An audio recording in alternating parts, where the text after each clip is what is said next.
Hello everyone, मैं फिर से आज को एक न्यू एक्सप्लेनेशन वीडियो के साथ। तो आज की इस वीडियो में हम एक्सप्लेन करेंगे एक न्यू सीरीज को। एपिसोड की शुरुआत होती है और हम देखते हैं एक व्यक्ति को जो कि अपने एक घुटने पे था। इसके साथ ही वो अपने मन में कहता है आखिर मेरे दोस्त के साथ अंदर क्या हो रहा होगा। उसकी इतना सोचते ही अंदर से किसी की चीखने की आवाज आती है। वो व्यक्ति कहता है क्या तुम मरना चाहते हो। उसकी इतना कहते ही सामने वाला दरवाजा खुलता है और वहाँ से हम एक व्यक्ति उड़ते हुए देखते हैं, जिससे हमें पता चलता है कि वो व्यक्ति ने पिटाई खाया था। वो लड़का सीधा अपने दोस्त के बाजू में गिरता है। इसके साथ ही हम उस घर से देखते हैं किसी को आते हुए जो कि एल्डर लग रहा था। उस एल्डर के आसपास से काफी खतरनाक एनर्जी रिलीज हो रही थी। इसके साथ वो एक अटैक बनाते हुए आगे बढ़ रहा था। वो आगे आते हुए कहता है तुम इतना बेवकूफ कैसे हो सकते हो कि एक मास्टर ने तुम्हें बेवकूफ बना दिया। मुझे लगता है कि तुम मरना चाहते हो। ये कहने के साथ ही उसने अपने अटैक से उस पर अटैक कर दिया, जिस वजह से हम देखते हैं वो और भी घायल हो गया था।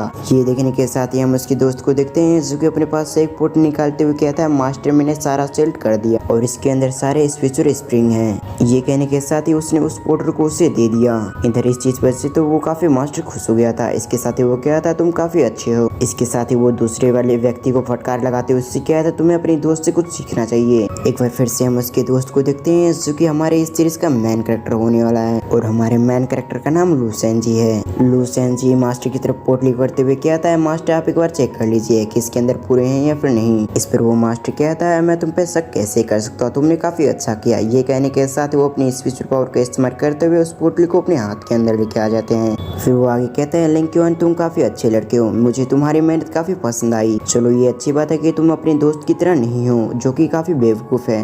मैंने इसे काफी आसानी से एक काम दिया था लेकिन वो इस काम को भी पूरा नहीं कर पाया, जबकि तुमने काफी अच्छा किया, इसलिए मैं तुमसे काफी इम्प्रेस हूँ। और मैं तुम्हें बता दूं तुम इस बास्टर्ड की तरह बिल्कुल भी मत बनना कामचोर, तुम कितने अच्छे हो और ये कितना बुरा है। अब ये बात सुनने के साथ ही वो इस पे सहमति जता देता है। इसके साथ ही वो कहता है मैं आपकी बात समझ गया मास्टर। उसके बाद हम उस मास्टर को देखते हैं जो कि अपने रूम के अंदर फिर से चला जाता है। मास्टर की जाते ही लिंक्यून अपने दोस्त को दिखता है जो कि अभी केस में घायल था। ये देखने के साथ ही उसके पास जाते हुए उसे सहारा देता है। फिर उससे कहता है मैं कुछ समय पहले यहाँ पर आया हूँ जिस वजह से मेरे पास कोई भी पैसे नहीं है, लेकिन फिर भी मैं जब यहाँ पर आया था तब मेरे पास कुछ पैसे थे, इसीलिए मैंने उसे बचा के रखी और ये तुम उस पैसे का इस्तेमाल कर सकते हो और जल्दी जाकर तुम अपने लिए एक डॉक्टर को ढूंढो, क्योंकि मुझे ऐसा लगता है कि तुम्हारे इस अटैक की वजह से तुम्हें काफी सीरियस इंजरी हो गई होगी, जिसे तुम्हें जल्द से जल्द ठीक करवा लेना चाहिए, नहीं तो फ्यूचर में तुम्हें इससे काफी प्रॉब्लम हो सकती है। अब ये बात सुनने के साथ ही हम उस व्यक्ति को देखते हैं जो कि उसकी तरफ देखते हुए उससे कहता है मुझे तुम्हारी मदद करने की जरूरत नहीं है, इसलिए तुम अपने पैसे तुम अपने पास ही रखो। ये कहने के साथ ही उसने उस बैग को छीन लिया। इसके साथ ही हम देखते हैं उसको भागते हुए। अब ये बात सुनने के साथ ही वो तो काफी हैरान हो गया था। वो कहता है अबे बेवकूफ मैंने तुम्हें सारे पैसे नहीं दिए थे, मैंने कुछ कॉइंस दिए थे। ये कहने के साथ ही उसे पीछा करने की कोशिश करता है, लेकिन हम देखते हैं वो जब तक बहुत दूर भाग चुका था। ये देखने के बाद कि उसका दोस्त वहाँ से भाग चुका है वो हैरान हो चुका था। इसके साथ ही वो वहाँ पर बैठ जाता है। इसके बाद वो अपने मन में कहता है मैं एक नॉर्मल इंसान हूँ जिससे कल्टीवेशन करना नहीं आता और यहीं पर मैं काम करने के लिए आया हूँ और मैं कुछ समय से यहाँ पर काम कर रहा हूँ। बस जिंदगी में यही करना है, बस अपने आप का ख्याल रखो। इसके साथ ही मैं दूसरों की सहायता नहीं कर सकता हूँ। वैसे सच को तो मुझे दूसरे की सहायता करना काफी अच्छा लगता है। इसके साथ ही जो भी व्यक्ति था इसे तो मैं जानता भी नहीं, लेकिन मुझे दूसरों को मदद करना काफी अच्छा लगता है, इसलिए मैंने इसकी मदद की थी। लेकिन मुझे क्या पता था कि ये मुझ पे भारी पड़ जाएगा और मेरे सारे कोइंस चुरा कर भाग जाएगा। फिर वो नीचे बैठने के साथ ही कहता है मैं अब काफी थक चुका हूँ, इसलिए मैं उस व्यक्ति को पकड़ने के लिए नहीं जाऊंगा। इसके साथ ही अब सबसे पहले मैं सोऊंगा, उसके बाद ही मैं अपने दूसरों काम को करूंगा। ये कहने के साथ ही वो वहीं पर सो गया। कुछ समय बाद उसकी धीरे धीरे करके आंखें खोली। वो अपने सामने देखता है कई सारे खाने रखा हुआ था। इसके साथ ही हम वहाँ पर देखते हैं टाइल्स ऑफ गुडीमन गोट के पोस्टर भी रखे हुए थे।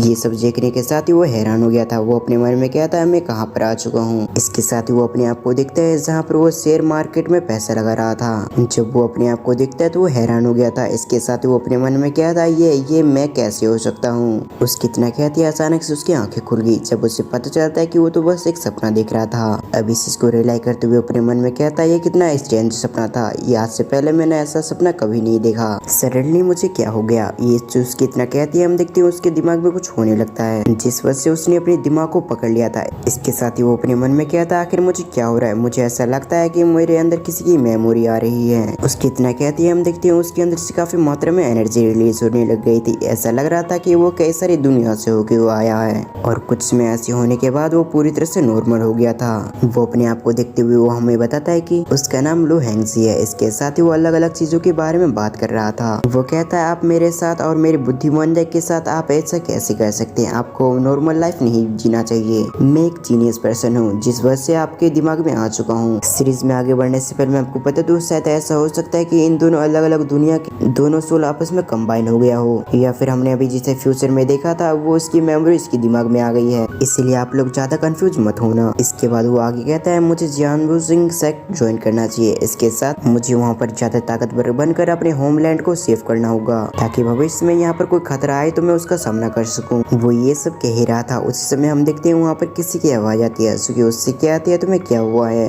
तुम ऐसी पागलों जैसी हरकत क्यों कर रहे हो?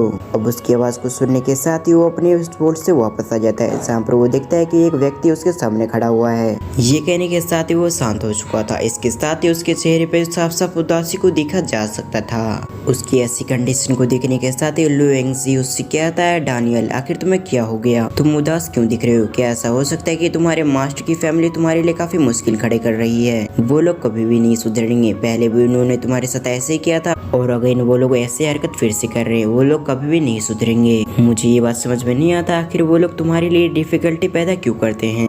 हैंगसी की बातों को सुनने के बाद वो कहता है, इसमें उनकी कोई भी गलती नहीं है। गलती तो सिर्फ मेरी है कि मैं उन लोगों की एक्सपेक्टेशन पे नहीं उतर पा रहा हूँ। उन्होंने मुझे स्पीचर फ्रूट दिए थे बेचने के लिए, लेकिन मैं ऐसा नहीं कर पाया। उसकी बातों को सुनने के बाद हैंगसी अपने मन में कहता है, ये व्यक्ति काफी काइंड हार्टेड है। इसकी मास्टर की फैमिली बहुत ज्यादा इसे बुली करती रहती है, लेकिन फिर भी इससे कोई भी फर्क नहीं पड़ता। उसे ऐसा लगता है कि उसकी ये सब जिम्मेदारी बनती है। इन सभी चीजों के बारे में सोचने के साथ ही वो अपने मन में कहता है, मेरे पास अभी इतनी इनफ पावर नहीं है और मुझे अपनी पावर को बढ़ाने के लिए हंट करना होगा। उसके बाद ही मैं स्पीचर कोइंस को जमा कर सकता हूँ और उन स्पीचर कोइंस का इस्तेमाल करते हुए मैं उस सेक्ट के अंदर अपनी पावर को इंक्रीज कर सकता हूँ। वो इन सभी चीजों के बारे में सोचने के साथ ही काफी खुश हो चुका था। इसके साथ ही हम उसके चेहरे पे देखते हैं जहाँ पे एक स्पेल आ चुकी थी।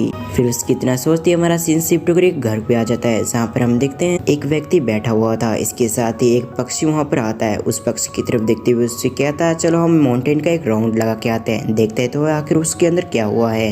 ये कहने के साथ ही वो हवा में फ्लाई करने लग गया था। उसके बाद हम देखते हैं उसका बीस्ट भी वहाँ पर आ जाता है। फिर वो अपने बीस्ट पे चढ़कर वहाँ से जाने लगता है। उसकी इतना कहती है हमारा सीन्स फिर से कट होकर ज़ेंगजी और डेनियल पे ज़ेंगजी आगे बढ़ते हुए डेनियल से कहता है, तुम चिंता मत करो, सिर्फ एक बॉक्स ही है स्पीचर फ्रूट का, जिससे मैं तुम्हारी मदद करूंगा बेचने के लिए और उसके बाद तुम अपनी फैमिली में वापस जा सकते हो। उसकी बातों को सुनने के साथ ही डेनियल उससे कहता है, ज़ेंगजी क्या तुम मेरी मदद कर सकते हो? क्या तुम सही कह रहे हो कि तुम उसे बेच सकते हो? उसके सवाल को सुनने के साथ ही हम ज़ेंगजी को देखते हैं जो कि उससे रोकते हुए उससे कहता है, तुम यहीं पर रुको, मैं अभी आता हूँ। ये कहने के साथ ही वो आगे बढ़ जाता है। हम उसके आगे देखते हैं जहाँ पर दो लड़की आपस में बात करते हुए आगे जा रही थी। तभी वहाँ पर ज़ेंगजी आ जाता है जो कि उन दोनों सिस्टर को रोकते हुए कहता है, सिस्टर लुई फेंग जरा आप दोनों कुछ समय के लिए रुकिए, मुझे आपसे कुछ चीजें डिस्कस करनी थी। ये कहने के साथ ही उसके सामने आने के साथ ही ग्रीट करता है। इसके बाद वो कहने लग गया था कि हम काफी समय बाद मिल रहे हैं। इसके बाद वो कहता है कि मैं देख पा रहा हूँ कि आप दोनों सिस्टर की हेल्थ काफी अच्छे से है। उसकी ये बात सुनने के साथ ही हम उन दोनों सिस्टर को देखते हैं जो कि थोड़ा सा हैरान हो गए थे। इसके बाद वो याद करते हुए कहती है, वो मुझे याद है तुम जियोलियो फैमिली से आते हो जो कि स्पीचर फ्रूट को बेचते हैं और मैं गलत याद नहीं कर रही हूँ तो तुम लू हैंगजी हो। अब ये बात सुनने के साथ ही वो कहता है, आपने बिल्कुल सही पहचाना, मैं लू हैंगजी हूँ। सचमुच काफी समय हो चुका है हमें मिले हुए, लेकिन फिर भी मैं आपको याद हूँ, ये तो काफी अच्छी बात है। इसके बाद वो कहता है, आप दोनों सिस्टर काफी अच्छी दिखती हैं। इसके साथ ही थोड़ा बहुत तारीफ करने लग गया था, जिस वजह से हम देखते हैं वो दोनों लड़की थोड़ा सा ब्लश करने लग गई थी। और फिर वो कुछ समय बाद कहता है, आपको स्पीचर फ्रूट खरीदना है? अगर खरीदना है तो आप मुझे बता सकती है, मेरे पास अभी भी एक बॉक्स पड़ा हुआ है। ये कहने के बाद लू ज़ेंगजी डेनियल के पास से उस बॉक्स को निकालते हुए कहता है, ये रहा आप दोनों ब्यूटी के लिए। ब्यूटी सिस्टर आप इसे एक बार देखें, ये इसकी क्वालिटी बहुत ज्यादा अच्छी है स्पीचर फ्रूट की। मैं एक्सपेक्ट करता हूँ कि आप दोनों ब्यूटी को काफी पसंद आएगी। ये स्पीचर फ्रूट काफी बड़ा है, इसके साथ ही काफी गोल भी है। इसके साथ ही इसके बारे में काफी डिटेल से बताने लग गया था। अब कुछ समय बाद देखते हैं जहाँ पर वो दोनों लड़की उससे काफी इम्प्रेस हो गई थी। इसके साथ ही उसकी बातों से तो और भी ज्यादा। इसलिए एक लड़की कहती है, ठीक है आप मुझे इसे दे सकते हैं, क्या आप मुझे बता सकते हैं आखिर इन दोनों का प्राइस कितना है? यानी कि चारों का कितना प्राइस है, आप मुझे बता सकते हैं, मैं चारों एक साथ खरीदना चाहती हूँ। उन दोनों की बातों को सुनने के बाद हम लू ज़ेंगजी को देखते हैं जो कि काफी खुश हो गया था। इसके साथ ही वो कहता है, ज्यादा कुछ खास नहीं है, इन सभी का प्राइस 20 to 20 कॉइन्स हुए। अब ये बात सुनने के साथ ही हम उसी लड़के को देखते हैं जो कि अपने स्टोरेज से वहाँ से एक फोटो निकाल लेती है। इसके साथ ही वो कहती है आप इसे ले सकते हैं और अगर आप चाहे तो आप इसे चेकआउट भी कर सकते हैं। इस पर लू सेंगजी कहता है मैं आप दोनों पे भरोसा करता हूँ, आपने जैसा कहा था वैसे ही होगा। इसके बाद वो आगे कहता है मैं एक्सपेक्ट करता हूँ कि आपको ये स्पेशल फ्रूट काफी पसंद आएगी और अगर आपको भविष्य में और ज्यादा चाहिए तो आप मुझे बता सकते हैं, मैं आप दोनों को आसपास मिल जाऊंगा। ये कहने के साथ ही वो काफी खुश हो गया था। लू सेंगजी की बातों को सुनने के बाद हम दूसरी सिस्टर को देखते हैं जो कि लू सेंगजी की तरफ देखती हुई उससे कहती है ठीक है, अगर हमें स्पेशल फ्रूट हमें भविष्य में कभी भी चाहिए वो तो हम आपसे ले लेंगे। ये कहने के साथ ही वो वहाँ पर से जाने लगती है, लेकिन फिर वो किसी चीज के बारे में सोचने के साथ ही उससे कहते तुम थोड़ा सा रुको, मुझे ऐसा लगता है कि तुम दोनों यहाँ पर नहीं हो, तो मुझे ऐसा लगता है कि मुझे तुम दोनों को यहाँ से परिचित करवा देना चाहिए, नहीं तो तुम कुछ उल्टा सीधा काम करते हो तो तुम यहाँ पर बड़ी मुसीबतों में फंस सकते हो। तुम इसके बारे में क्या सोचते हो? क्या मैं तुम्हें इस जगह के बारे में बताऊं? अब ये बात सुनने के साथ ही हम लू सेंगजी को देखते हैं जो कि इसके लिए तैयार हो गया था। वो कहता है अगर आप ऐसा चाहती है तो आप मुझे इसके बारे में बता सकती है, ये मेरे लिए काफी अच्छा होगा। वो कहते हैं ये कोई बड़ी बात नहीं है, बस इसके लिए तुम्हें थोड़ी सी एनर्जी की जरूरत होगी। हम लेडीज जॉन विजिंग सेक्ट के अंदर जाएंगे भोजन के बाद लोगों के मनोरंजन करने के लिए। इसके साथ ही उन्होंने ये भी कहा है कि हम स्पेशल फ्रूट लेके आए, लेकिन हमारे पास स्पेशल फ्रूट नहीं है, तो क्या ऐसा हो सकता है कि आप हमें स्पेशल फ्रूट दें? अगर हम वहाँ पर स्पेशल फ्रूट लेके नहीं जाएंगे तो हमें काफी पनिशमेंट दी जाएगी। अब उन दोनों की ऐसी बातें सुनने के साथ ही हम लू सेंगजी को देखते हैं जो कि उससे क्या था ये तो काफी सिंपल सी बात, जबकि आप दोनों की प्रॉब्लम है तो ये मेरी भी प्रॉब्लम है, इसीलिए मैं आपकी मदद कर सकता हूँ। इसके साथ ही मैं आपको बता दूं मार्केट के अंदर जो भी स्पेशल फ्रूट की प्राइस चल रही है उसके साथ ही मैं आपको कम दाम में दे दूंगा। अब ये बात सुनने के साथ ही वो दोनों काफी खुश हो चुकी थी। इसके साथ ही वो लू सेंगजी कहती है आपका बहुत बहुत धन्यवाद कि आप दोनों ने हमारी मदद की। अब कुछ समय ऐसी डिस्कस करने के बाद हम देखते हैं वो दोनों जाने लगते हैं। इसके साथ ही उससे कहती है हम बाद में मिलते हैं। इधर डेनियल लू सेंगजी से काफी इंप्रेस हो चुका था। इसके साथ ही वो कहता है तुम सचमुच काफी अच्छी हो, तुमने काफी आसानी से इसे बेच दिया। लेकिन डेनियल से कहता है ये गुलामी कुछ ही दिनों के लिए है और कुछ दिनों के बाद मेरे पास इतने पैसे आ जाएंगे कि मैं किसी भी सेक्ट के अंदर ज्वाइन हो सकूं। लेकिन उनकी बातों को सुनने के साथ ही डेनियल से कहता है पर तुम ये सब करोगे कैसे, क्योंकि उसके लिए तुम्हें पैसे भी होने जरूरी है और वो तुम्हारे पास अभी के समय नहीं है। इस पर लिंकन उससे कहता है अभी जो दो सिस्टर गई थी उन दोनों को मैं स्पिरिचुअल फ्रूट बेचकर अपने पास कुछ पैसे बचाऊंगा और उनके पैसे को लेकर मैं अलग से अपना खुद का बिजनेस खोलूंगा,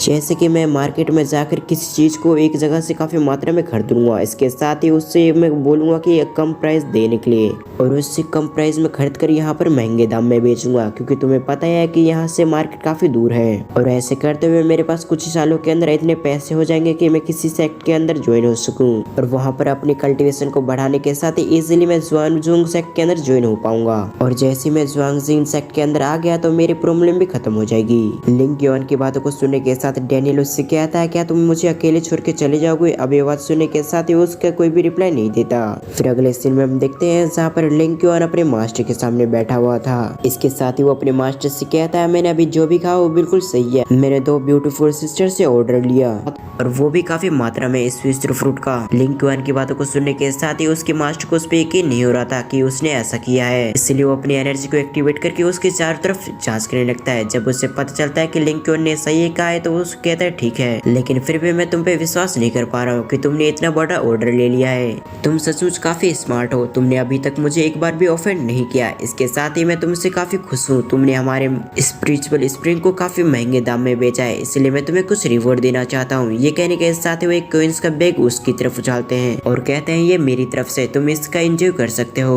फिर अगले सीन में हम लिंग जुआन को देखते हैं जो कि अपने दोस्त के साथ आगे बढ़ रहा था। इसके साथ ही हम उसके हाथों में 2 पोटली देखते हैं जिसके अंदर स्पिरिचुअल फ्रूट्स और स्पिरिचुअल स्प्रिंग होते हैं। डीन उसकी तरफ देखते हुए उससे कहता है तुमने प्रिपेयर कर लिया? अब ये बात सुनने के साथ ही वो कहता है हाँ मैंने ये सब तैयार कर लिया है और कुछ ही समय के अंदर मैं इन दोनों ब्यूटी को ये दे दूंगा। इसके साथ ही वो उससे सवाल करता है आखिर तुमने इसके अलग अलग प्राइस क्यों रखा? अब ये बात सुनने के साथ ही लिंकन उसके सर को सुलाते हुए उससे कहता है तुम्हारे पास दिमाग नहीं है, मैं जानता हूँ, इसलिए तुम अपने दिमाग को खर्च मत करो, नहीं तो तुम्हारे पास जो छोटा मोटा दिमाग है वो भी खत्म हो जाएगा। और कुछ ही समय के अंदर वो दोनों लड़की भी उन्हें मिल जाती है। इसके साथ ही वो उन दोनों की तरफ आते हुए कहती है फाइनली आप आ चुके हैं, क्या आप उन्हें लेके आए हैं? अब ये बात सुनने के साथ ही लिंकन अपने पास से उन दोनों पोटली को निकालता है। इसके साथ ही वो कहता है मुझे माफ करना कि मैंने आप दोनों को इंतजार करवाया। ये कहने के साथ ही वो फिर से कहता है आपने जो कहा था मैं वो लेके आ चुका हूँ। ये कहने के साथ ही उन दोनों पोटलों को दे देता है। अब पोटली को चेक करने के साथ ही उन्हें पता चलता है कि इसके अंदर पूरी चीज है, जिस वजह से काफी खुश हो चुके थे। इसके साथ ही वो कहते हैं आपको चिंता करने की जरूरत नहीं है, आप बिल्कुल सही समय पे आए हैं। इसके साथ ही हम कुछ समय पहले यहाँ पर आए थे। ये कहने के साथ ही दूसरी सिस्टर ने पहली सिस्टर को कुछ इशारा किया। अब इशारा को समझते हुए पहली सिस्टर ने अपने पास से एक पोटली को निकालते हुए क्या दिया, इसके अंदर सारे कॉइन्स रखे हैं, आप इसके अंदर गिन सकते हैं। अब यह सुनने के साथ ही लिंग क्यूआन काफी खुश हो जाता है। इसके साथ ही वो कहता है मैं आप पे कोई भी डाउट नहीं करता, मुझे उम्मीद है कि हमें जितने में हमने डील किया था उतने आपने इसमें दे दिया होगा। उसकी बातों को सुनने के बाद तो वो दोनों और भी उससे इम्प्रेस हो चुकी थी। इसके साथ ही वो उसे रिवॉर्ड देते हुए उससे कहती है इसके अंदर 2 कॉइन्स है जिसे आप खुद अपने लिए रख सकते हैं। आप यूँ समझ सकते हैं कि हमने आपको रिवॉर्ड दिया, आपने काफी इसके लिए हार्ड वर्क किया हुआ। इधर उसकी बातों को सुनने के बाद तो लिंग क्यूआन काफी खुश होते हुए कहता है सिस्टर लू आपका बहुत बहुत धन्यवाद। इसके साथ ही सिस्टर कॉन्गफेंग आपका भी बहुत बहुत धन्यवाद कि आपने मुझे रिवॉर्ड दिया। तब वो कहती है अब हमें यहाँ से चलना चाहिए। ये कहने के साथ ही वो दोनों स्माइल से लिंग क्यूआन की तरफ देखने लगती है। फिर उसे अलविदा कहने के साथ ही वो वहाँ से जाने लगती है। लिंग क्यूआन पीछे से कह रहा था कि सिस्टर आराम से जिएगा नहीं तो आप गिर सकती हैं। फिर अगले सीन में हम देखते हैं जहाँ पर लिंग क्यूआन ने अपने मास्टर को वो सभी प्रॉफिट वाले पैसे दे दिए थे। इसके बाद वो सीढ़ी पे बैठकर अपने मन में कहता है 23 कॉइन्स हो चुके हैं अब मेरे पास,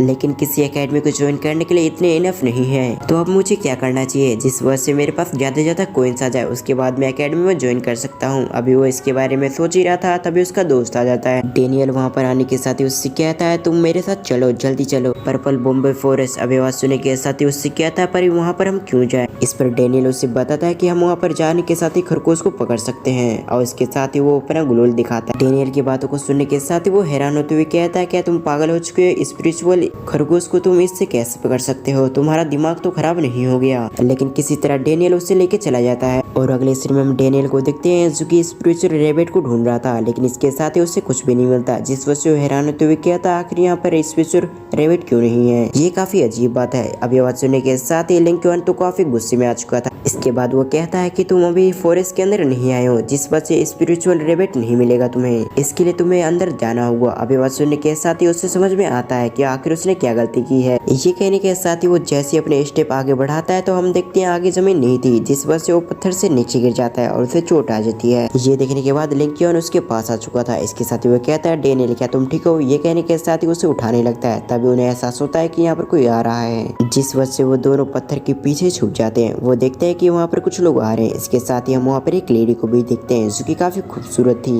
इसके साथ ही आप मुझे कमेंट करके बताना कि ये लेडी क्या फ्यूचर में जाके लिंग क्यूआन की वाइफ बन सकती है, आप गैस करके बताना। लिंग क्यूआन देखता है कि वहाँ पर कई सारे लोग आ रहे हैं उस लेडी के साथ ही। इसके साथ ही हम वहाँ पर एक लड़की को देखते हैं जो कि उससे कहता है कि जूनियर सिस्टर फुकिंग आपने तो कमाल ही कर दिया, मैंने एक्सपेक्ट नहीं किया था कि आप ऐसा कर सकती हैं। जू फैमिली ऐसे ही कल्टीवेशन के लिए नहीं जानी जाती, मैं समझ चुका हूँ कि आप जू फैमिली के एक नंबर 1 कल्टीवेटर है और आपको कल्टीवेशन में आपकी फैमिली में कोई भी मुकाबला नहीं कर सकता।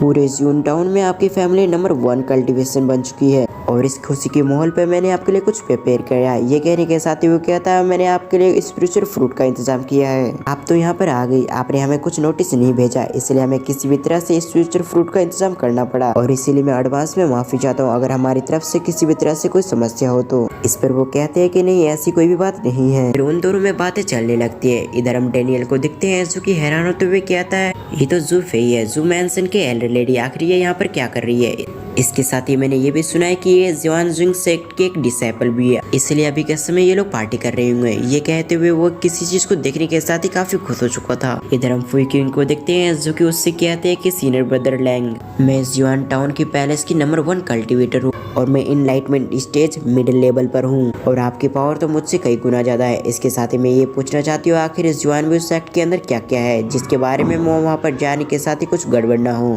तो क्या आप इसके बारे में मुझे बता सकते हैं। अभी बात सुनने के साथ ही उसकी सिचुएशन के बारे में बातें करने लगती है और इधर हम एरे के बाहर देखते हैं जहाँ पर एक फॉर्मेशन लगा हुआ था ताकि इन लोग की आवाज कोई सुन ना सके और बाहर सिस्टर लू कोंगफाई को बता रही थी कि जुआन सेक्ट ने हमारे मिस्टर लैंग को स्पेशली तौर पे इनवाइट किया। अभी ये ऐसा क्यों है इसके बारे में कोई भी नहीं जानता। इसके साथ ही वो उसके बारे में बातें करने लगती है जिस वजह से कोंगफाई उससे कहते हैं कि तुम इसके साथ ही चुप रहो क्योंकि अगर किसी ने भी सुन लिया तो वो हमें मार देंगे। किसी को भी इसके बारे में बात करना मना है। अभी बात सुनने के साथ ही वो शांत हो जाती है।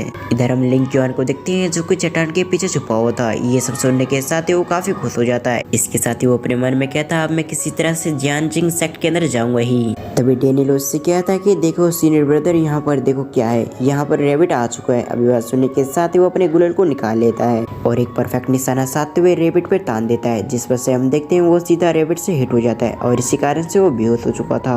इस वजह से डेनियल तो काफी एक्साइटेड हो गया था और एक्साइटेड में वो भूल जाता है आखिर वो कहाँ पर है, इसलिए वो चिल्ला के कहता है फाइनली हमने कर दिखाया। अब उसकी ये बात अंदर सुना लैंग भी सुन लेता है, जिस वजह से गुस्से में आ जाता है। इधर डेनियल को हम देखते हैं जो कि उस खरगोश को पकड़ने के लिए उसकी तरफ बढ़ रहा था, जिस वजह से लिंग क्योन उससे कहता है तुम उधर मत जाओ नहीं तो हम पकड़े जाएंगे। ये लेकिन हम देखते हैं जब तक काफी देर हो चुकी थी। उस खरगोश को लाते हुए डेनियल कहता है देखो तुमने क्या परफेक्ट निशाना लगाया, बिल्कुल परफेक्ट टाइमिंग पे उससे जाके हिट हुआ रही है, बेहोश हो गया। उसकी बेवकूफी भरी बातों को सुनने के साथ ही लिंग क्योन भी समझ चुका था कि अब उसके छुपने का कोई भी रास्ता नहीं बचा। इसी वजह से खुद को खुद सामने आ जाता है। तभी मिस्टर लैंग की सिस्टर वहाँ पर आते हुए कहती है ये कितना क्यूट रेबिट है। इस पर लैंग कहता है ये फेक रेबिट है, ये असली नहीं है। इधर हम मिस फ्यूकी को देखते हैं जो कि अपने मन में कहते हैं क्या ये लड़का कोई स्पाई है जो कि हमारी बातों को सुनने के लिए आया था, या फिर ये सही है कि ये लड़का इस रेबिट को पकड़ने के लिए यहाँ पर आया था। तभी मिस्टर लैंग से उसकी सिस्टर कहती है कि ब्रदर क्या आप मेरे लिए इसे खरीद सकते हैं, वैसे मैं घर पर पड़ी रहती हूँ, अगर ये रहेगा तो मेरे लिए काफी अच्छा होगा और वैसे भी ये रेबिट मुझे काफी पसंद है। अब बात सुनने के साथ ही वो कहता है ठीक है, अगर मेरी जूनियर सिस्टर को ये पसंद आया तो ठीक है मैं ऐसा कर सकता हूँ। ये कहने के साथ ही वो लिंग क्योन की तरफ देखने लग गया था। इसके साथ ही वो कहता है लड़का सुनो तुम मुझे बताओ आखिर इस फेक स्पिरिचुअल बीच का कितनी कीमत होगी। इधर हम लिंग क्योन को अपने मन में देखते हैं जहाँ पर वो अपने मन में कहता है अगर मैंने हाई प्राइस पे इसे बेच दिया तो ये मेरे लिए काफी बेनिफिट होगा, पर मेरे मास्टर को इसके बारे में पता चला तो वो मेरी वाट लगा देंगे, बट मैं इन लोगों को भी ऑफर नहीं कर सकता, नहीं तो ये मेरे लिए काफी महंगा पड़ सकता है। इन सभी चीजों को सोचने के साथ ही हमारा ये एपिसोड यहीं पर एंड होता है। जैसे कि हमने लास्ट एपिसोड में देखा लुई हेंगजी डेनियल के साथ स्पिरिचुअल रेबिट को पकड़ने के लिए आ जाता है और उस जगह पर जू मैंसन की एल्डर लेडी जू फेई भी आ गई थी जो कि अपने सीनियर ब्रदर से कुछ बात कर रही थी। तभी डेनियल की एक गलती की वजह से उन दोनों को सामने आना पड़ा। अब आगे इस एपिसोड की शुरुआत में लोंग की सिस्टर लू हेंगजी से कहती इस रेबिट को तुम मुझे दे दो, इसके बदले तुम्हें जो भी पैसे चाहिए होगा वो मेरे ब्रदर दे देंगे। इधर उसकी बातों को सुनने के बाद लू हेंगजी सोचता है अगर उसने इस रेबिट को बेचा और उसके पैसे खुद रख लिए तो उसके मास्टर काफी गुस्से हो जाएंगे और वो उसके पैसे भी छीन लेंगे, इसलिए अच्छा यही होगा कि मैं इस रेबिट को इन्हें फ्री में ही दे दूं। इस थॉट के बाद वो उनसे भी यही कहता है। उसने उनसे कहा आपको पैसे देने की जरूरत नहीं है, आप चाहें तो इसे फ्री में रख सकते हैं, मुझे इससे कोई भी एतराज नहीं होगा। उसकी बातों को सुनने के बाद लोंग की सिस्टर काफी खुश हो गई थी। इधर लोंग अपने मन में कहता है इस स्पिरिचुअल रेबिट की कीमत 50 कॉइन होंगे, लेकिन फिर भी ये लड़का हमें फ्री में क्यों दे रहा है। दूसरी तरफ जू फेई भी यही सोचती है। इसके बाद वो अपनी मैड लू से कहती है इसे 50 कॉइंस दे दो, लेकिन इस चीज के लिए लू हेंगजी एक बार फिर से इनकार कर देता है। अब इस बात को देखते हुए कि लू हेंगजी पैसे लेने से इनकार कर रहा है वो इसे नहीं देते। फिर अगले सीन में लू हेंगजी अपने घर में था, लेकिन तभी जू मैंसन से याओ सैन नाम का एक व्यक्ति आता है जो कि लू हेंगजी को लेने के लिए आया था और इसके बदले में उसके मास्टर को ब्लडी एलेक्सर देता है और कहता है आज से लू हेंगजी जू मैंसन में रहेगा। इस बात को सुनने के साथ ही सभी लोग हैरान हो गए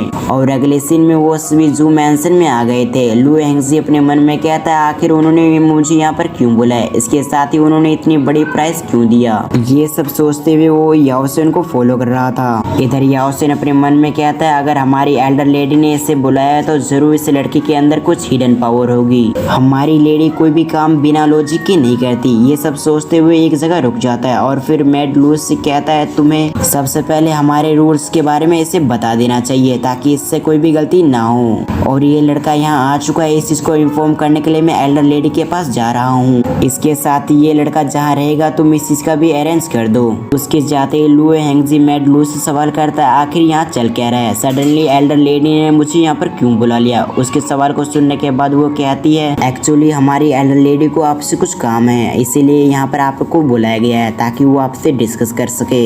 और कुछ ही समय के बाद मिस फ्लूकिंग भी आ गई थी जो कि लू हेंगजी से कहती है एक्चुअली मैं काफी समय से एक बात समझ नहीं पा रही हूँ, आखिर वो अपने उस समय रेबिट हमें क्यों दे दिया फ्री में, जबकि उस रेबिट की कीमत थी 50 कॉइन थे। इसलिए मैं आपसे चाहती हूँ कि सच आप मुझे इसके बारे में जानकारी दें। ये कहने के साथ ही वो लू हेंगजी को गौर से देखने लगती है। इधर हम लू हेंगजी को देखते हैं जो कि अपने मन में कहता है, ऐसा लगता है झूठ बोलने का कोई भी फायदा नहीं होगा, इसलिए मुझे असली रीजन बता देना चाहिए। इस थॉट के बाद लू हेंगजी उससे बताता है, अब मैं उस समय काफी डर गया था। इसके साथ ही इस चीज के बारे में अगर मेरे मास्टर को पता चलता तो वो काफी गुस्सा होते। उसकी ये बात सुनने के बाद मिस फुकिंग के चेहरे पे स्माइल आ चुकी थी। इसके साथ ही वो उसे बताते हैं कि मेरे सीनियर ब्रदर आप में इंटरेस्टेड है, उन्हें ऐसा लगता है कि आप एक जीनियस पर्सन हैं जो कि फ्यूचर में हमारी काफी सहायता कर सकते हैं। ऐसी कुछ समय बात करने के बाद मिस फुकिंग उससे कहती है, मेरे पीछे आओ, मैं तुम्हें किसी जगह पर ले जाना चाहती हूँ, उसके बाद हम आगे की बात वहीं पर करेंगे। ये कहकर वो आगे बढ़ जाती है और उसे फॉलो करते हुए लू हेंगजी कमरे में आ चुका था। इसके साथ ही वो देखता है कि मिस फुकिंग एक जगह पे आकर रुक जाती है। उसके बाद वो एक जगह अपने हैंड को प्रेस करती है, जिस पर से वहाँ का फॉर्मेशन एक्टिवेट हो गया था। इसके साथ ही वहाँ का दरवाजा भी ओपन हो जाता है। उसके बाद वो दोनों एंटर कर जाते हैं। उसके बाद मिस फुकिंग उससे बताती है कि मेरे ब्रदर ने बताया कि आप जीनून सेक्ट के अंदर ज्वाइन होना चाहते हैं, इसलिए आप एंटर एग्जाम के लिए आप अपने पास कोइंस को जमा कर रहे हैं और अभी तक आपके पास कुछ कोइंस हो चुके हैं। उसकी ये बात सुनने के साथ ही लू हेंगजी वहीं पर रुक चुका था। इसके साथ ही हम मिस फुकिंग को देखते हैं जो कि उसके अपने पीछे ना था देख वो पीछे पलटती है। वो देखती है लू हेंगजी किसी चीज के बारे में सोच रहा है, इसीलिए मिस फुकिंग उससे सवाल करते आखिर तुम्हें क्या हुआ, तुम मेरे पीछे क्यों नहीं आए। इस पार्ट की शुरुआत में मिस फुकिंग आगे बढ़ते हुए उससे कहती है, तुम बिना पावर के तुम काफी स्मार्ट हो, इसके साथ ही तुम्हारा दिमाग काफी तेज है, लेकिन तुम्हारे पास कोई भी पावर नहीं है जिस पर तुम अपने आप को प्रोटेक्ट नहीं कर सकते। इसके साथ तुम अपने दोस्तों को भी प्रोटेक्ट नहीं कर सकते और इसीलिए तुम जानवर सेक्ट में जा रहे हो ताकि तुम किसी भी तरह से अपने आप को पावरफुल बना सको। उसकी पूरी बात सुनने के साथ ही हम लू हेंगजी को देखते हैं जो कि हैरान हो गया था। इसके साथ ही वो नर्वस होते हुए उससे कहता है, आपको तो सब कुछ पता है, लेकिन मुझे एक बात समझ में नहीं आ रही है, आखिर आपने मुझे यहाँ पर क्यों बुलाया है। अब इस बात का जवाब देते हुए मिस फुकिंग उसे बताती है कि मैंने तुम्हारे बारे में काफी सर्च किया है, जिससे तुम्हारे बारे में मुझे काफी कुछ पता चला है। तुम काफी ईमानदार लड़के हो और मुझे एक ऐसी लड़की की जरूरत है जो कि फ्यूचर में मेरी मदद कर सके, क्योंकि फ्यूचर में जू फैमिली अलग अलग परिवार में बढ़ जाएगी या अलग अलग लोग हम पर हमला करने की कोशिश करेंगे। इसलिए मैं चाहता हूँ कि तुम हमारे साथ रहो और फ्यूचर में तुम हमारे साथ रहकर हमारी सहायता करो। इसके साथ ही हम तुम्हें जानवर सेक्ट के अंदर एंटर करवाने की कोशिश करेंगे, तो क्या तुम ऐसा करने के लिए तैयार हो। अब ये बात सुनने के साथ लू हेंगजी इसके बारे में कुछ समय सोचने लगता है। उसके बाद वो हाँ कह देता है। उसके हाँ को सुनते ही मिस फुकिंग काफी खुश हो गई थी। इसके साथ ही वो कहती है, तुम्हें इससे पहले अपनी कल्टीवेशन के रास्ते को स्टार्ट करना होगा, क्योंकि मैं देख पा रही हूँ तुम्हारे अंदर स्पिरिचुअल एनर्जी नहीं है, इस वजह से तुम कल्टीवेशन नहीं कर सकते। इसके साथ ही मैं तुम्हें बता दूं, तुम यहाँ पर एक स्पेशली सर्वेंट हो और तुम्हारा काम होगा ट्री को देखभाल करना। अब ये बात सुनने के साथ ही वो इसके लिए तैयार हो जाता है। फिर अगले सीन में हम लू हेंगजी को देखते हैं जो कि रूम में आ चुका था। इसके साथ ही वो वाटर कंट्रोल टेक्निक सीख रहा था और कुछ समय के अंदर वो टेक्निक सीख भी लेता है। और ये वाटर टेक्निक एक खास तरीके की टेक्निक थी जिसका इस्तेमाल करते हुए वाटरिंग करा जा सकता था। और लू हेंगजी इसकी पावर को जांचने के लिए एक ट्री के पास आ जाता है। इसके साथ ही वो वाटरिंग करने लग गया था, जिस पर से वहाँ पर एक बेल खेल के आ जाता है। अब उसे देखने के साथ ही लू हेंगजी तो काफी खुश हो चुका था। इसके साथ ही वो कहता है, इसके अंदर तो काफी अच्छी पावर है, मैंने अभी अभी इस टेक्निक का इस्तेमाल करके यहाँ पर एक फ्रूट लेके आ गया। ये सब सोचते हुए उसे तोड़ के खा लेता है। उस फ्रूट का स्वाद उससे काफी अच्छा लगता है, इसलिए वो अपने मन में कहता है, ये जेंट मैजिक एरे तो काफी पावरफुल है, मैं इसका इस्तेमाल करते हुए यहाँ पर एक फ्रूट लेके आ गया। ये कहते हुए वहाँ पर कुछ और भी फ्रूट खा लेता है, जिस वजह से उसे महसूस होता है कि उसकी ताकत बढ़ चुकी है, लेकिन उसे समझ में नहीं आ रहा था आखिर ये कैसे हुआ। तभी लू हेंगजी को एक नॉइज सुना देती है। वो एक लड़की की आवाज थी। वो लड़की कहती है अपने दोस्त से, मेरी तुम्हारी मदद चाहिए, तुम इधर आकर मेरी सहायता करो। इस आवाज को सुनने के साथ ही लू हेंगजी थोड़ा सा घबरा जाता है, इसीलिए वो दरवाजे के पास आकर थोड़ा सा दरवाजा खोलता है, जहाँ देखता है कि वो बाहर कोई नहीं है। ये चीज देखने के बाद तो वो हैरान हो चुका था। इसके साथ ही वो अपने मन में कहता है, मुझे अभी अभी एक लड़की की आवाज सुनाई दी थी, ऐसा लगा था कि वो लड़की बाहर ही है, लेकिन यहाँ पे तो कोई नहीं है, ऐसा कैसे हो गया। तभी एक व्यक्ति जोर से चिल्लाता है। अभी इस आवाज को सुनने के साथ ही वो लू हेंगजी अपने दरवाजे को ओपन करता है। बाहर देखता है कि कोई भी नहीं। अभी इन सभी चीजों को देखने के बाद और इन सभी चीजों को नोटिस करने के बाद वो घबरा चुका था। इसके साथ ही वो अपने मन में कहता है, क्या यहाँ पर कोई गोश्त है। ये कहने के साथ ही वो घर के अंदर फिर से चला जाता है। इसके साथ ही उसने क्लोज को लगा दिया था। फिर वो एक बार कोशिश करते जाते हुए बाहर की आवाज को सुनने की कोशिश करता है। इस बार ये आवाज मिस यू की थी। मिस यू कोंग फेंग से कहती है, आखिर हमारी एल्डर लेडी के कमरे में लू हेंगजी अब तक क्या कर रहा है, क्योंकि उन दोनों को गए हुए काफी समय हो चुका है, लेकिन फिर भी अभी तक वो दोनों कमरे से बाहर नहीं निकले। इसके साथ ही वो डिस्कस करने लगते हैं इसके बारे में कि उसके कमरे के अंदर तो एक फ्रूट भी रखा हुआ है जो कि काफी कीमती है और वो फ्रूट काफी कीमती है। इसके साथ ही वो 500 साल में एक बार खिलता है। वो फ्रूट काफी रेयर है। इसके साथ ही जो भी व्यक्ति उससे खाएगा उसकी सुनने की और देखने की और उसकी माइंड काफी शार्प हो जाएगा। और इसकी प्राइस की बात की जाए तो ये 50 लो ग्रेड ट्रेजर के बराबर होगी। इसी तरह वो दोनों इसके बारे में डिस्कस करने लगती है। अब उन दोनों की बातों को सुनने के साथ ही लू हेंगजी की तो हालत खराब हो गई थी। इसके साथ ही वो अपने मन में कहता है, मैंने तो यहाँ पर 3 से 4 बेल खा ली, अगर मिस फ्यूकिंग को उसके बारे में जानकारी हुई तो वो तो मुझे मार ही देगी। ये सब सोचते हुए वो काफी परेशान हो चुका था। जैसे कि हमने लास्ट एपिसोड में देखा, लू हेंगजी ने गलती से फ्रूट को खा लिया था। उसके बाद उससे पता चला कि ये फ्रूट काफी रेयर है जो कि 500 साल में एक बार खिलता है। इन सभी चीजों को सुनने के साथ ही वो काफी डर चुका था। इसके साथ ही उसकी पावर भी काफी इंक्रीज हो गई थी। तो अब आगे इसके साथ ही अगर अपने लास्ट पार्ट नहीं देखा तो लिंक डिस्क्रिप्शन में मिल जाएगा। इस पार्ट की शुरुआत में लू हेंगजी अपने मन में कहता है, तभी तो मैं सोचूं आखिर इसे खाने के बाद मेरा दिमाग इतना फ्रेश क्यों हो चुका है और इसके साथ ही साथ मेरी सुनने की शक्ति और मेरी पावर में काफी इंक्रीज हो चुकी है। अगर मिस फ्यूकिंग को इसके बारे में पता चला तो वो मुझे काफी डांटेगी और अगर मैंने उनसे माफी भी मांगा तब भी ये प्रॉब्लम सॉल्व नहीं होगी। इसके साथ ही मुझे इसके बारे में जानकारी नहीं थी, तो इसका ये भी मतलब हुआ कि मेरी भी कोई गलती नहीं थी। फिर वो एक गहरी सांसें लेने के साथ ही कहता है, जो भी होगा उसके बारे में अभी सोचना नहीं चाहिए, मुझे अपना पूरा ध्यान टेक्निक को सीखने में लगाना चाहिए। ये कहने के साथ ही वो जमीन पे बैठ चुका था। इसके साथ ही वो टेक्निक को परफॉर्म करने लगता है और कुछ समय प्रैक्टिस करने के बाद उसने स्नेक स्वॉर्ड के पहले लेवल को पार कर लिया था, जिस वजह से काफी खुश होता है। और कुछ ही समय के अंदर मिस फ्यूकिंग भी आ गई थी। वो आने के साथ ही हैरान हो गई थी। वो अपने मन में कहती है, इसने तो कुछ ही समय के अंदर ही अपने कल्टीवेशन के रास्ते को शुरू कर दिया है, ऐसा लगता है कि ये कल्टीवेशन करने के लिए ही बना था। ये सब सोचते हुए वो काफी खुश हो गई थी। उसके बाद वो लू हेंगजी से पूछती है, आखिर तुम्हारी कल्टीवेशन कैसे चल रही है। अभी वो सुनने के साथ ही उससे ग्रेट करते हुए उससे कहता है, आपकी वजह से मैं कल्टीवेशन कर पा रहा हूँ। इसके साथ ही मैंने अभी तक 4 टेक्निक में मास्टरी हासिल कर ली है। उसकी बातों को सुनने के बाद वो उससे कहती है, तुम्हें ऐसा लग रहा है कि तुमने इस टेक्निक में मास्टरी हासिल कर लिया, लेकिन जब यहाँ से तुम निकल जाओगे तब तुम्हें इन स्पेल को कास्ट करने में काफी प्रॉब्लम होगा, क्योंकि तुमने एक बात पे ध्यान नहीं दिया होगा कि बाहर की एनर्जी और इस घर की एनर्जी अलग अलग है। मैंने अपने घर में फॉर्मेशन लगा रखी है जिस वजह से यहाँ पर एनर्जी की कोई भी प्रॉब्लम नहीं होती, लेकिन जब तुम बाहर जाओगे तो वहाँ पर तुम्हें काफी एनर्जी की जरूरत होगी, तो इसीलिए तुम सोच समझ के बाहर एनर्जी का इस्तेमाल करना।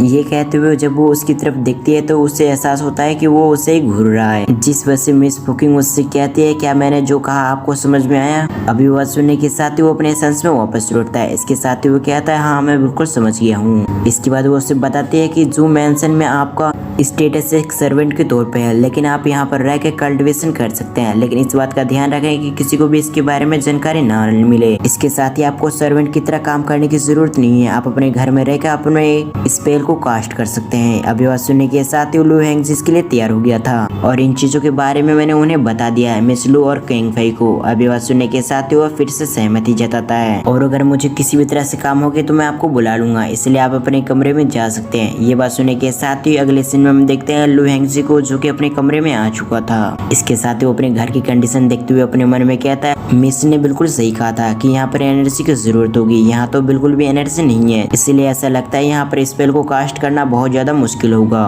और मेरे पास खुद को बदलने के लिए मेरे पास आखिरी मौका है, इसलिए मैं किसी तरह से भी कल्टीवेशन तो सीख के रहूंगा। ये सब सोचते हुए उसने अपने स्पेल को एक कास्ट कर लिया। इसके साथ ही उसे देखते हुए अपने मन में कहता है, इस स्पेल को मुझे कास्ट करने में काफी समय लग गया, यहाँ की एनर्जी में बहुत ज्यादा गिरावट है। ये सब सोचते हुए एक ट्री पे इसका इस्तेमाल करता है। हम उस ट्री को देखते हैं जिसमें कोई भी पौधा नहीं लगा हुआ था, यानी कि वो एक सूखा पेड़ था। इसके साथ ही उसने कई सारे मैजिकली कास्ट किया, जिसके बाद हम देखते हैं उसने फाइनली वहाँ पर एक पत्ता लेके आ गया। इसे देखने के बाद वो अपने मन में कहता है, मुझे काफी एनर्जी को वेस्ट करना पड़ा सिर्फ एक आने के लिए। ये कहने के साथ ही वो अपने माथे को पोंछता है जहाँ पर कई सारे पसीने आ चुके थे। फिर वो बेड पे बैठने के साथ ही अपने मन में कहता है, मुझे अपनी एनर्जी को रिस्टोर कर लेना चाहिए, उसके बाद ही मैं फिर से एक बार कोशिश करूंगा, क्योंकि अब तक मेरे अंदर जितनी भी एनर्जी थी वो सारी खत्म हो चुकी है। ये कहते हुए वो बाहर की एनर्जी को अपने अंदर रिफाइन करने लगता है और कुछ समय के अंदर उसने एनर्जी को रिफाइन करके अपनी ऊर्जा में कन्वर्ट कर दिया और कुछ समय ऐसे करने के बाद वो पूरी तरह से उसकी एनर्जी रिस्टोर हो चुकी थी। तभी उसने अपनी कल्टीवेशन को रोक दिया। इसके साथ ही वो अपने मन में कहता है, यहाँ पर जरूर कोई आ रहा है। इसके साथ ही वहाँ पर किसी की आवाज आती है। वो आवाज लू हेंगजी से कहता है, ब्रदर क्या आप आप यहीं पर हैं? ये कहते हुए वो दोनों फिगर अंदर आ चुकी थी। हम देखते हैं ये और कोई नहीं बल्कि मिस लू और कोंग फी थी। वो आदमी के साथ ही कहती है हमें डर था कि आप यहाँ पर नहीं आए हैं, इसलिए हमें लगा कि आपको जरूरत होगी, इसलिए हमें यहाँ पर आपकी मदद करने के लिए आ चुके हैं। उनकी बातों को सुनने के बाद लू हेंगजी उन्हें धन्यवाद कहता है। इसके साथ ही वो कहता है आप दोनों की वजह से मुझे यहाँ पर कोई प्रॉब्लम नहीं हुई। वैसे सच कहूँ तो आप दोनों ने पहले मेरी काफी मदद कर दी है, उसके लिए बहुत बहुत धन्यवाद। इसके साथ ही वो कहता है आप दोनों काफी काइंड हार्टेड हैं। उसकी बातों को सुनने के बाद वो दोनों लड़की हंसने लग गई थी। इसके साथ ही वो कहती है आप बहुत ज्यादा स्वीट हैं। मिस लू आगे बढ़ने के साथ ही उससे बताते हैं कि आपको वाटर कंट्रोल टेक्निक को ज्यादा प्रैक्टिस नहीं करना, क्योंकि अगर आप बार बार ऐसे करते हो तो आपके हेल्थ पे असर पड़ सकता है, इसके बाद आप बीमार पड़ जाएंगे। अब ये बात सुनने के साथ ही लू हेंग्स इसके लिए तैयार हो गया था। इसके साथ ही वो कहता है आप बेफिक्र रहें, मैं इस टेक्निक को ज्यादातर इस्तेमाल नहीं करूंगा। एक बार फिर से मिस लू उसे बताती है कि आपको बताया नहीं कि मिस ने अगर आप इस टेक्निक को ज्यादा देर तक इस्तेमाल करते हो तो आपको इस टेक्निक से बैकलैग्स मिलने का भी खतरा है, जिस वजह से आपकी जिंदगी भी खत्म हो सकती है। उसकी बातों को सुनने के बाद लू हेंगजी अपने मन में कहता है मेरे पास ये आखिरी मौका है, इसलिए मुझे बार बार तो इस्तेमाल करना ही पड़ेगा। जब वो इसके बारे में सोच ही रहा था तभी उसे कुछ नॉइज आती है, जिस वजह से वो बाहर आता है। वो तीनों बाहर आने के साथ ही देखते हैं कि वहाँ पर कुछ मेहमान आए हैं। वो एल्डर आने के साथ ही कहता है मुझे माफ करना कि मैं आपकी किसी भी तरह से सपोर्ट नहीं कर पाया, लेकिन मैं अब यहाँ पर आ चुका हूँ आपको सपोर्ट करने के लिए। इसके साथ ही वो किसी पोजीशन के बारे में बात कर रहा था जिसका हेड वहाँ पर मर चुका होता है, इसलिए वो चाहता था कि वो पोजीशन उसे मिल जाए। उसकी बातों को सुनने के बाद जूम मैंसन से जूम मैंसन की लेडी बाहर आती है। इसके साथ ही वो उसे देख रही थी। इसके साथ ही ऐसा लग रहा था कि वो बिल्कुल भी उसे पसंद नहीं करती और अब तक वो तीनों भी बाहर आ चुके थे। इसके साथ ही मिस लू कहती है ये तो जू फैमिली का एल्डर है, आखिर ये यहाँ पर क्या कर रहा है। फिर वो आगे बताती है मैंने अपने एक दोस्त से सुना है कि वही किंग का पोस्ट खा लिया है, इसलिए मेरे जो लगता है कि ये एल्डर उसी पोस्ट के लिए यहाँ पर आया है ताकि किसी भी तरह से जू मैंसन में वो पोस्ट उसे मिल जाए। दूसरी तरफ उसकी बातों को सुनने के बाद कोंग फई आगे आते हुए कहते क्या ये जुआन टाउन का सिक्योरिटी इंचार्ज बनना चाहता है? अगर ऐसा हुआ तो जुआन टाउन के लिए काफी खतरनाक बात हो सकती है। अब इधर हम जू फैमिली के एल्डर को देखते हैं जो कि आगे बढ़ने के साथ ही अपनी एनर्जी को रिलीज करने लग गया था। इसके साथ ही वो कहता है बाहर निकलो, मुझे तुमसे बातें करनी है। अब ये बात सुनने के साथ ही जू फैमिली का एल्डर वहाँ पर आ गया था और वो भी आने के साथ ही अपनी एनर्जी को रिलीज करने लगता है, जिस वजह से हम देखते हैं उन दोनों की एनर्जी एक बराबर होती है और उनकी एनर्जी सबको इफेक्ट कर रही थी। इसके साथ ही लू हेंगजी अपने मन में कहता है ये इमोर्टल की पावर कैसी है, मुझे ऐसा लग रहा है कि मेरा कुछ समय के अंदर सर फट ही जाएगा, ये बहुत ज्यादा पावरफुल एनर्जी है। ये एल्डर जू फैमिली का बहुत ज्यादा पावरफुल है। तभी जू फैमिली का हेड आने के साथ ही कहता है आखिर तुम्हारी हिम्मत कैसी हुई यहाँ पर एरोगेंटी दिखाने की? क्या तुम्हें अभी नहीं पता आखिर तुम जू मैंसन के अंदर हो? अगर मैं चाहूँ तो तुम्हें यहाँ से भगा भी सकता हूँ। तुम्हारी बातों से ऐसा लगता है कि तुम मुझे यहाँ पर धमकाने आए हो। अगर तुम मैं ऐसे धमकाते रहे तो मैं तुम्हारे 300 बच्चों को खत्म कर दूंगा, इसलिए तुम अपनी औकात में रहो। तुम ये मत बोलो कि तुम्हारी क्या औकात है। ये दोनों ऐसी बातें कर ही रहे थे तभी वहाँ पर एक और व्यक्ति की एंट्री होती है जो कि आने के साथ ही अपने एनर्जी को रिलीज करता है। इसके साथ ही वो कहता है मैंने जू फैमिली के हेड से पहले बात कर रखी है, इसलिए तुम इसकी फिक्र मत करो। तुम्हें सिर्फ गलत फहमी हो चुकी है कि हम तुम पर दबाव डालने के लिए आए हैं। असल में हम उस सभी पोस्ट को हासिल करके दूसरे लोगों की मदद करना चाहते हैं जो कि उस पोस्ट का भी कोई भी उत्तराधिकारी नहीं है, जिस वजह से सभी काम रुक चुके हैं। की बातों को सुनने के बाद वहाँ पर एल्डर लेडी भी आ गई थी। इसके साथ ही वो हंसते हुए कहती है आप दोनों अंकलों को ऐसा रूड होने की जरूरत नहीं है। इसके साथ ही मैं आपको बता दूं आप जिस काम के लिए यहाँ पर आए हम इसे स्वीकार नहीं कर सकते, क्योंकि अगर ऐसा हुआ तो मैं फ्यूचर में पर्पल क्लाउड फॉर्मेशन नहीं बना पाऊंगी। इसके साथ ही जो मेरे डिसेबल रह गए मैं उसे कैसे फेस करूंगी। इसकी ये बात सुनने के साथ ही एक अंकल कहता है कि मैं मानता हूँ तुम बहुत ज्यादा टैलेंटेड हो, लेकिन इसका ये मतलब नहीं कि तुम कुछ भी बकवास करती रहोगी। और इसी सीन के साथ हमारा ये पार्ट यहीं पर एंड होता है।